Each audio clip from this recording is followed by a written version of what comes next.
You know that school that is almost solely responsible, not entirely, but mostly for destroying the Pac 12? Well, that school's got a couple of players, it's USC, of course, that Oregon's going to be after and should be interested in. So let's start with Bear Alexander. This is a guy who's bounced around more than a little bit. He is a class of 2022 recruit. He's been to a number of different high schools. He's been to a couple different schools. He was at USC for the last 2 seasons. And this is a guy that Dan Lanning has recruited going back to his time at Georgia. So it makes sense that you would want a veteran interior defensive lineman because Oregon is going to lose, in all likelihood, Derek Harmon, who could come back. Jamari Caldwell cannot, but Derek Harmon could come back. Derek Harmon's not coming back. Might be a first-round draft pick because he's absolutely phenomenally awesome. But should Oregon be interested in Bear Alexander? Absolutely. Absolutely. This is a guy who was one of the 5 to 10 best defensive tackles coming out of high school a couple of years ago. He's been in college for a couple seasons. I don't think that his problems, I don't know that he's had problems. When I've watched USC play, he has a tendency to be the most impactful player on USC's defensive line. Now, he wouldn't be the best defensive lineman that Oregon has next year, but he'd be a guy who I'd be plenty comfortable with lining up as a starter next to Amari Washington on the interior. I am 100% confident Amari Washington starts next season for the Ducks. But Bear Alexander is a name that you should definitely know because positionally it makes sense. And then there's the pass recruiting type. We've seen that work out with Dan Lanning and the staff before. Might work out with Jonte Cook, the 5-star wide receiver transfer from Texas. But he's not the only name to watch coming from USC. I think Alexander is a better fit than Duce Robinson. Now, Duce Robinson was a 5-star tight end coming out of high school. He is a hybrid tight end receiver type. Really talented guy.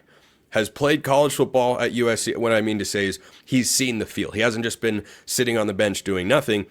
He looks like the guy who my everydayers out there might remember Oregon was after coming out of high school. He's a really good athlete, explosive down the field. Of all the tight ends that Oregon could go get, which it makes a lot of sense that they would, he is not at the top of my list. Would I be opposed? No. Would not be opposed. Max Clare is the guy that I want. Tight end transfer from Purdue. I saw it. You can go back and listen to the show, the reaction show I did of Oregon's thumping of Purdue. After the game, I said, Oregon's going to hit the portal in all likelihood for a tight end next year. And I want Max Clare. And Max Clare is in the transfer portal. I have no idea if Oregon is one of the finalists there. Haven't seen. I'm just saying, from a body type standpoint, he's a little bit more of a traditional tight end. Duce Robinson is, I don't think, even quite as big and bulky. Now, if he gets a year in the offseason, we saw what Sadiq did with his body from year 1 to year 2, and Sadiq is a punishing blocker. I mean, Sadiq's going to be awesome as tight end 1 next year. But if Max Clare were to be tight end 2 for Oregon, I'd be pretty thrilled. Does that mean Duce Robinson is not going to, be a fit or wouldn't work with the Ducks? No. He's coming from USC, though. They're not big on the whole physicality thing down there on offense. So he doesn't strike me as a guy. And when I watched him play, I haven't seen exactly what all of his snap counts and where he's lined up and whatnot. But he doesn't tend to line up on the end and just punish guys in the blocking game. He's someone that is a unique athlete, but is a little bit closer to a wide receiver than he is a tight end. Now, maybe Oregon can get him in the weight room and say, hey, this is how we want you to play. Here's how you, but Terrence Ferguson was a wide receiver once upon a time. Kenyon Sadiq played a lot of wide receiver in high school. Roger Saliapaga, who will probably be a contributor in this position group for Oregon next season, he was a wide receiver in high school and is converted to tight end. So it's not as if that hasn't happened before. Would I be interested in Duce Robinson? Yes. Is he my number one guy? No. Give me Max Clare. I think that guy with Kenyon Sadiq would be awesome. I mean, thoroughly awesome. But Oregon needs to have 3 tight ends they feel good about. They run as much 13 personnel, 1 back and 3 tight ends as anybody in football. So Duce Robinson from USC, that's another name to keep an eye on. And then there's Williams Nwaneri. So this is a bit of a surprise, and this gives me Jordan Birch vibes. So Birch was a 5-star recruit coming out of high school. Lanning had recruited him to Georgia, and he chose to go to South Carolina, where he played for 2 years. And then he hit the portal. He comes to Oregon. You know the rest. The guy's a bona fide stud. Defending the run, getting after the quarterback. he's done it all. Will be playing on Sundays. So Nwaneri was one of, if not the top defensive lineman, according to 24/7, in the class of 2024. So he was a true freshman this past year. Did not burn his eligibility.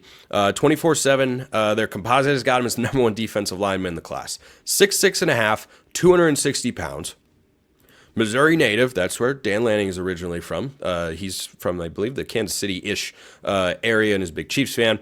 But Nwaneri is somebody that gives off that vibe on the one hand, 5-star SEC, but not top-tier program defensive lineman who's got all the physical traits but just needs to be in the right situation. Maybe that's what would come about if Nwaneri goes to Oregon. The difference, though, Birch played for 2 years at South Carolina before joining the Ducks last year. Nwaneri didn't play enough to even lose a season of eligibility, so he'd have 4 years of eligibility left. I mean, if you're looking at it as a long-term vet, sure. The fact that he didn't play as a true freshman means some aspect of development is probably required. I don't know exactly what that is. I haven't studied his film yet. I'm just saying this is a name you should be aware of, because if there's anybody who can claim, hey, we know how to coach up defensive linemen no matter where you were in the past, I think Dan Lanning and Tosh Lupoy are pretty close to the top of the list in all of college football right now. So Nwaneri is absolutely a name to watch in there as well. Those are the biggest names for today. There will be more as the week goes on. But keep an eye.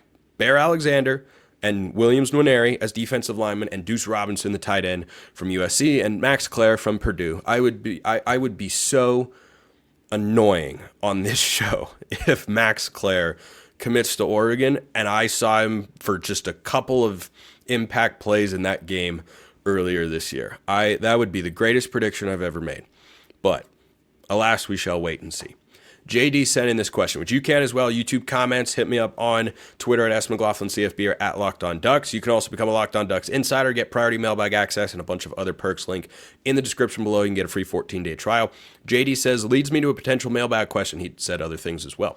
What do we do on the interior defensive line next year? Washington plus a portal guy, plus a guy from Lanning's first cycle. Who do we think starts there? JD, you and I are in the same headspace here. Amari Washington, without question, is a starting interior guy for Oregon next year. No doubt about it. Caldwell is gone. I think Washington steps in to fill that void, and the void left by Derek Harmon as well, who will get drafted in the NFL. And as I mentioned, probably a first-round pick. Not guaranteed. There's no way Derek Harmon falls out of the second round. Absolutely, positively no way. So yes, there is a spot for a transfer.